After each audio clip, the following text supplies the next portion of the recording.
साकिब भाई, तीसरा भी मामला है कि कोट लखपत जेल में जब ये फैसला सुनाया गया तो उस वक्त अंदरूनी हालात वाकयात क्या थे, आप ये बताइएगा कि जज साहब जब आए, जज साहब के एक्सप्रेशन क्या थे, उसके हवाले से भी सवालात उठ रहे, मुल्जिमान कौन मौजूद थे कौन नहीं थे, कैसे फैसला सुनाया गया? अच्छा, कोट लखपत जेल में परसों जब 22 जुलाई का दिन था, दिन के वक्त तकरीबन 12-1 बजे ये खबर आई कि वहाँ पे जो आर्गूमेंट्स हैं वो मुकम्मल हो गए हैं और जज साहब ने कहा है कि अरशद जावेद साहब ने कि फैसला आज ही सुनाएगा, मतलब 22 जुलाई को।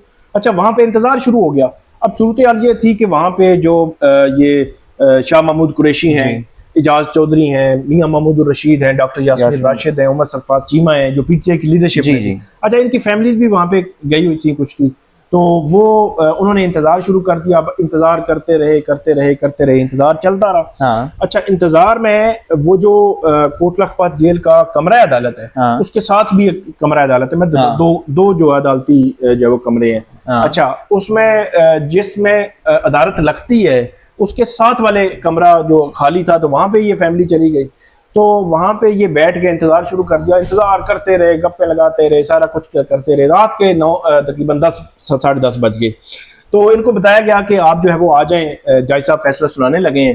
तो डॉक्टर यास्मीन राशिद और मियां महमूद रशीद वो थक चुके थे, वो सेल में पहले ही चले गए। उनको शायद पता था कि सजाएं तो होनी है, कंफर्म था। बाकी जो बल्कि अब तो मेरे ख्याल में पीटीआई की क़यादत को ये कंफर्म हो गया, कारकुनों समेत, तो बाकी जो थे ये शाह महमूद कुरैशी वगैरह, तो इनको कहा गया कि आप कोर्ट रूम में आ जाएं। अच्छा, ये वहां से चले उस दूसरे कोर्ट रूम से उस कोर्ट रूम में आए जहां फैसला सुनाया जाना। वो कहते हैं कि वहां पे जब पहुंचे तो आगे जो सीनियर वकील हैं उनके एसोसिएट्स बैठे हुए थे, खड़े थे, और वो कह रहे थे मुबारक हो। उन्होंने कहा क्या हुआ, क्या? उनका जज साहब फैसला सुना के चले गए हैं। मतलब ये जब कोर्ट रूम में पहुंचे, जज साहब फैसला सुना के जा चुके हैं। उन्होंने कहा जी शाह महमूद कुरैशी साहब बरी हो गए। उन्होंने कहा बाकियों के क्या हुआ, 10-10 साल है। तो वो उस पर थोड़े से अफसरदा हुए शाह महमूद कुरैशी भी और बाकी लोग भी कि मतलब अब उसकी खुशी क्या मनानी है कि एक बंदा बरी हुआ है और बाकियों को सजाएं हो गई हैं।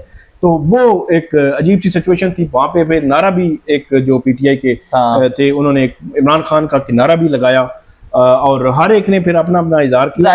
एजाज चौधरी ने भी कि हमें ये पता था सिचुएशन का और सारी सूरत हाल का, यानी कि ये वही सीन हो गया जिस तरह साइफर में इमरान खान और शाह महमूद कुरैशी के साथ हुआ था। बस इस तरह की जो है वो सूरत हाल है। तो ये हुआ है वहाँ पे। आफिया सिद्दीकी की रिहाई से मुतालिक जो केस है इस्लामाबाद हाई कोर्ट में पिछले 10-12 साल से जो वो ज़ेरे इल्तिवा है, और उसमें जस्टिस सरदार जज शाह खान ने कहा कि 21 जुलाई को उनको छुट्टियां हो रही थी। अच्छा, छुट्टियों के हवाले से ये है कि जो जजेस हैं उनके रोस्टर पहले ही जारी हो जाते हैं और उनकी जो उस लिहाज से फिर जो है वो सारा शेड्यूल बनता है, तरतीब बनती है, केसेस लगते हैं, सब कुछ होता है। लेकिन उन्होंने कहा कि मैं छुट्टी के दिन करना चाहता हूँ। 16 जुलाई को लेटर लिखा रजिस्ट्रार ऑफिस को, रजिस्ट्रार ऑफिस ने एक नोट बनाया जो भेजा चीफ जस्टिस ऑफिस को, और जस्टिस सरदार जज शाह खान ने उस दिन जो वज़ीर आज़म और उनकी काबीना को कंटेम्प्ट नोटिस जारी किया।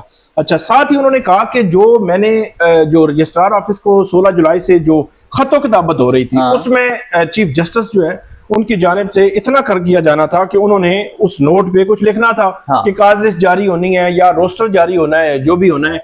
तो वो उस ना काज लिस्ट जारी हुई ना रोस्टर में तरमीम हुई, लेकिन जस्टिस सरदार जज शाह खान ने समात की और समात में नोटिस कर दिए प्राइम मिनिस्टर को और काबीना को। अच्छा, हुआ अब ये है कि अब वो नोटिस रुक गए हैं। रुक क्यों गए हैं? कि रजिस्ट्रार ऑफिस जारी सी बात है, वो तो जो ऑर्डर आएगा उसको फॉलो करेंगे, लेकिन उसमें सवाल ये आया है कि अब ना तो रोस्टर था, ना ही काज लिस्ट थी, ना ही केस लगा हुआ था उस दिन। तो अब ऑर्डर आ गया है, उस ऑर्डर को कैसे कंप्लाई करना है? अब जब ये पता किया है हमारे जराये से, तो उन्होंने कहा है कि इसमें नोटिस अभी प्राइम मिनिस्टर को काबीना को जारी नहीं हुए, नहीं भेजे गए अभी तक। हो सकता है कल भेज दें, परसों भेज दें, लेकिन अभी तक नहीं भेजे गए। और उसमें वजह यह बताई गई है कि क्योंकि 21 जुलाई की समात, 21 जुलाई का रोस्टर अभी क्लैरिटी नहीं है, और जो 21 जुलाई से पहले इस्लामाबाद हाई कोर्ट के रजिस्ट्रार ऑफिस ने चीफ जस्टिस ऑफिस को लिखा था कि हमें इस हवाले से ये बताएं कि 21 जुलाई की समात में रोस्टर में तरमीम करनी है, काज लिस्ट निकलनी है, उसका जवाब अभी तक नहीं आया। तो बड़ी एक हैरानकुन सूरत हाल है 26वीं आईनी तरमीम के बाद। इसी वजह से वो लिखा गया था ना कि डिमोलिशिंग स्क्वाड। अब उसी ऑर्डर में ये बात जो है वो लिखी गई थी कि जो इस्लामाबाद हाई कोर्ट की जो सूरत हाल है, जो सिचुएशन है, उसको बहुत ज्यादा डिस्टर्ब किया जा रहा है या डिस्टर्ब हो रही है।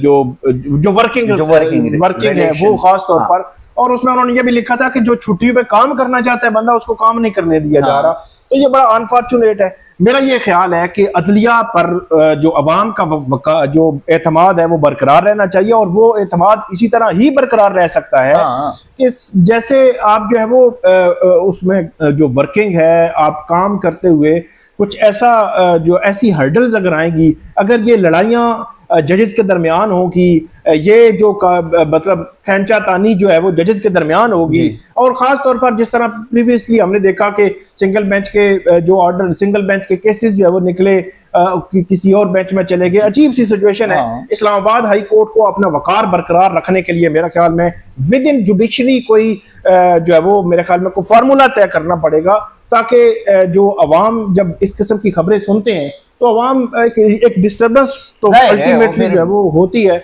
और उस डिस्टर्बेंस से कोई अच्छाई जो है वो अदलिया के हवाले से नहीं निकल रही। तो ये मामला है कि वज़ीर-ए-आज़म और काबीना को जो तौहीन अदालत के नोटिस जारी करने थे, मतलब अदालत तो ऑर्डर लिखती है, अच्छा ऑर्डर के बाद वो फाइल आती है रजिस्ट्रार ऑफिस की मुतल्लिका ब्रांचेस के पास, फिर वो नोटिस बनाते हैं कि इस बात का आपको नोटिस भेजा जा रहा है, फिर वो नोटिस जो है वो डिस्पैच किया जाता है, जो मुतल्लिका फ्री को भेजा जाता है। तो पूरा एक प्रोसीजर है, तो जो प्रोसीजर में पहुंचना है कि नोटिस डिस्पैच होना है वो नहीं हुआ। अब पता नहीं अब वो होगा कैसे होगा, किस तरह होगा, अभी तक जो है वो ये सूरत हाल है।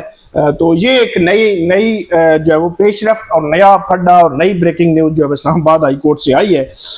आगे बढ़ते हैं। दूसरा जो हमारा मामला है वो 9 में मुकदमा लाहौर के एक लाहौर का मुकदमा है और एक सरगोदा का मुकदमा है। सरगोदा के मुकदमे में 32 पीटीआई के जो वर्कर्स थे, जिनमें जो लीडरशिप में जो मलिक अहमद खान बच्चर जो है वो अपोजिशन लीडर, और उसके अलावा थी अहमद चट्टा एमएनए, और इजाज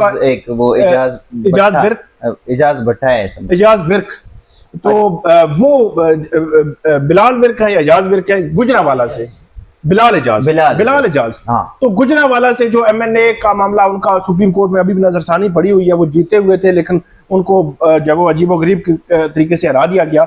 तो ये 3 तो मेजर लोग थे उनके लीडरशिप में से, जिसमें नेशनल असेंबली के मेंबर और सूबाई असेंबली के मेंबर, और तीसरे बिलाल एजाज, और बाकी 29 जो लोग थे वो उनकी कारकुनान थे। 32 को सजाएं हुई 10-10 साल सजा।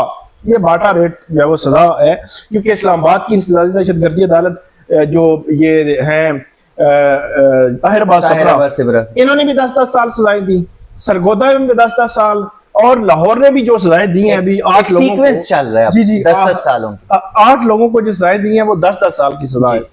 लेकिन इस्लामाबाद हाई कोर्ट ने वो सिब्रा साहब वाली तकरीबन खत्म कर दूसरे हेयरिंग पे उड़ा दी थी। तीन जो मुल्जमान थे या 4 मुल्जमान की हद तक उनको बरी कर दिया था 9 मई के इन केसेस में।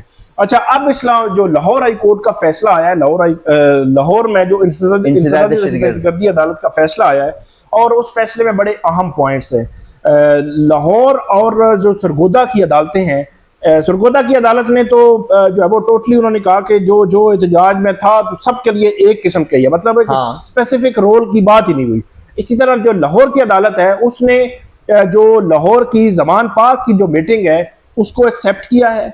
अच्छा, हालांकि उसमें जरा में बहुत बड़े सवालात उठे थे कि वो लोग कैसे वहां पे गए, उनकी कोई ऑडियो को वीडियो, कोई ऐसा डिजिटल सबूत उनके आने को जाने का कोई चीज जो है वो प्रोसिक्यूशन की जानिब से पेश नहीं की गई। इसके बावजूद अदालत ने उनका जो है वहां पे जाना और इस सारे मामले को जो है वो एक्सेप्ट किया है।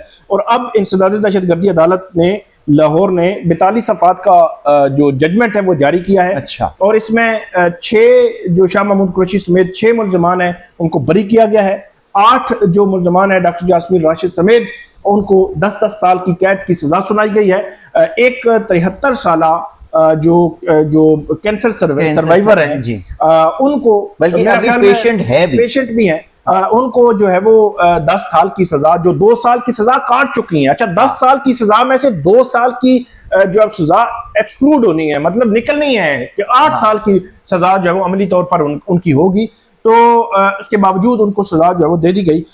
अब उसका फैसला आया है, उस फैसले में कुछ चीदा नुकात आपके सामने रखते हैं। ये जज है अरशद जावेद जिन्होंने ये फैसला जारी किया है। उन्होंने ये लिखा है कि 42 सफ़ात का ये फैसला है। उन्होंने ये लिखा है कि प्रोसिक्यूशन शाह महमूद कुरैशी के खिलाफ अपना मुकदमा साबित नहीं कर सकी। प्रोसिक्यूशन मुल्ज़म हमजा अजीम पहाट, राना तनवीर, एजाज रफीक, इफ्तिखार और जियास खान के खिलाफ भी मुकदमा साबित नहीं कर सकी। अदालत 6 मुल्ज़मान को शक का फ़ायदा देकर केस से बरी कर रही है। मुल्ज़म हमजा अजीम पहाट, राना तनवीर, एजाज रफीक, इफ्तिखार और जियास खान जमानत पर हैं। उनके जामिन जिम्मेदारियों से बरी हो चुके हैं। मुल्ज़म शाह महमूद कुरैशी ज़ेरे हिरासत हैं। अगर शाह महमूद कुरैशी किसी और केस में गिरफ्तार ना हो तो उन्हें फौरी रिहा किया जाए। और इसके बाद ये कहते हैं कि अदालत डॉक्टर यास्मीन राशिद, मियां महमूद रशीद, एजाज चौधरी को कसूरवार करार देती है और अदालत उमर सरफराज चीमा समेत 8 दीगर मुल्ज़मान को भी कसूरवार करार देती है। दफ़ा बी 120 के तहत 10 साल कैद बामुशक्कत की सज़ा का हुक्म सुनाया जाता है। इसी तरह मुख्तलिफ दफ़ात के तहत जो है वो इन मुल्ज़मान को सज़ाएँ जो है दी गई हैं। और अदालत ये कहती है कि जाए वक़ुआ की फुटेजेस और ऑडियो वीडियो क्लिप्स में डॉक्टर यास्मीन राशिद और दीगर मुल्ज़मान की शिनाख्त की गई। वीडियोज़ में हरकत, अशारे, आवाज़ और चेहरे की शिनाख्त शामिल है। तमाम सबूत अदालत में बतौर डिजिटल शहादत काबिल कबूल करार दिए गए। सेफ सिटी अथॉरिटी की वीडियोज़ और USB में मौजूद 9 वीडियो क्लिप्स की फ्रांसिक साइंस एजेंसी ने तस्दीक की। ये जो है वो इस फैसले में कहा गया है। और यह भी कहा गया है कि डॉक्टर यास्मीन राशिद, उमर सरफराज चीमा समेत दीगर आम आवाम को फौज के खिलाफ उकसाया। मुल्ज़मान के इस इकदाम ने मुल्क पर तबाहकुन असरात छोड़े। प्रोसिक्यूशन ने 67 सोशल मीडिया अकाउंट्स पेश किए जिसके जरिए मुल्ज़मान ने अवाम को फौज के खिलाफ उकसाया। पैमरा ने एजाज चौधरी उसके बेटे से गुफ्तगू का रिकॉर्ड पेश किया। गुफ्तगू में एजाज चौधरी कह रहे हैं कि पूरा घर तबाह कर दिया है।